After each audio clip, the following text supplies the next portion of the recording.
आप विराजमान हो चुके हैं। कृपया आप यहाँ ठहरिए और मैं आपके आने का शुभ समाचार बता रहा हूँ और फिर बात कीजिए। काका श्री बोलो। पंडित जी महाराज विराजमान हो चुके हैं। आप इनसे रूबरू होकर के और नामकरण के बारे में चर्चा कर लीजिए। ठीक है।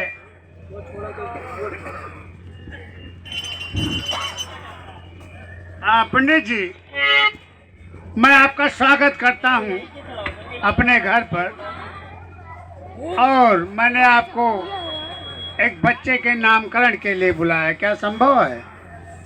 हाँ, ये जो तुम्हारी सोच है ये बड़ी अच्छी सोच है, क्योंकि बच्चे का जन्म जब भी होता है और किसी ब्राह्मण विद्वान के द्वारा यदि उस बच्चे का नामकरण होता है तो वह बच्चा धर्म के मार्ग पर चलता है। तो तुम्हारी सोच बड़ी अच्छी रही, क्योंकि लिखा हुआ है जन्मते जात शूद्रा संस्कार ब्राह्मणा।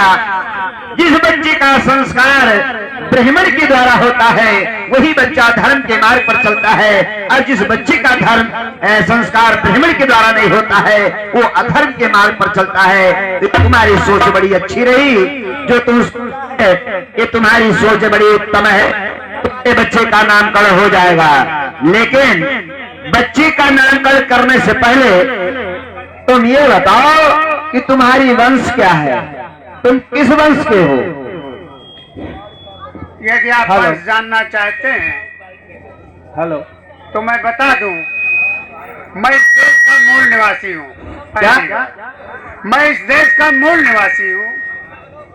दूसरी बात, मैं नाग वंश का हूँ। और क्या जानना? नागवंशी हो? जी हाँ। और तुम ये बता सकते हो कि तुम जो व्यवस्था इस समय चल रहा है और व्यवस्थाओं में से तुम ये बता सकते हो तुम्हारा वर्ण क्या है? पंडित जी, मुझे ये नहीं मालूम कि मैं किस वर्ण का हूँ। अच्छा, ये नहीं मालूम है? अगर आपके पास जानकारी हो, कोई पहचान रखते हो, तो आप मुझे देखकर पहचान लीजिए कि मैं किस वर्ण का हूँ।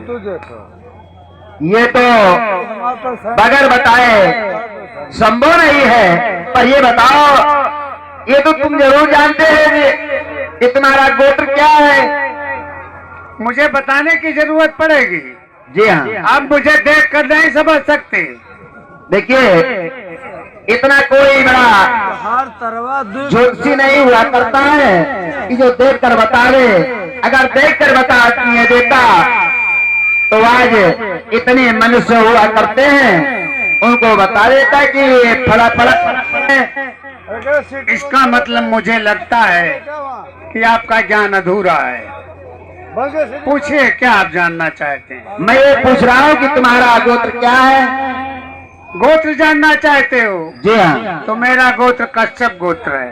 कश्यप गोत्र है, यानी तू नागवंशी है और गोत्र तुम्हारा कश्यप है। और बाय बताओ, किस वर्ण से आते हो?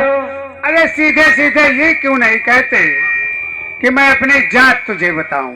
जी हाँ, यही तो जानना चाहता है। जी हाँ। तो उसे घुमा घुमा करके क्यों पकड़ रहा? सीधे पूछ मेरी जात। बताइए। सुन मेरी जात, मैं उस कौम का हूँ जिस कौम के नाम पर एक प्रदेश बसा हुआ है, जिसको महाराष्ट्र कहते हैं। महारों का राष्ट्र महाराष्ट्र। वाह! और जानना चाहता है तो सुन ले। जानना चाहेगा? बोलिए। मैं उस खानदान का, उस कुल का हूँ जिनका इस देश में राज हुआ करता था, जो इस देश के मूल निवासी थे। आर्यों ने यहाँ आकर के हमें बर्बाद कर दिया, क्योंकि हमने उनकी बात मान ली। और क्या जानना चाहता है? बोल। मैंने सुन लिया, तुम महान है, शूद्र है। शूद्रों में जो अति शूद्र हुआ करता है, जिसे महान कहा गया है, और महानों के ही नाम से महाराष्ट्र बच गया है, उसी का तू है। तो ये भी सुन लो कि तुम्हारे यहाँ बच्चा नहीं पैदा होता है। अरे बच्चा तो पैदा ब्राह्मण के घर होता है, पैदा देश के घर होता है, सूद के घर बच्चा कहाँ पैदा होता है? अरे सूद के घर देश पैदा हुआ करता है। वाह, कितनी अच्छी बात कही तुमने। तुम लोगों के यहाँ बच्चा पैदा होता है, जी हाँ, और शूद्रों के घर क्या पैदा होता है? हलवा। 10 गुलाम हलवा पैदा हुआ करता है। हाँ, इसलिए हलवा पैदा होता है कि वो इस देश का मूल निवासी है, इस देश का राजा महाराजा था। वो हलवा हो गया, गुलाम हो गया, तुम्हारी नीतियों ने उसे गुलाम बनाया। उसकी गलती ये है कि वो सीधे साधे भोले भाले तुम्हारी बातों में आकर के और अपने को हमेशा गिराते रहे। आज स्थिति ये हुई कि उन्हें तुम गुलाम कह रहे हो। इस देश का राजा महाराजा था।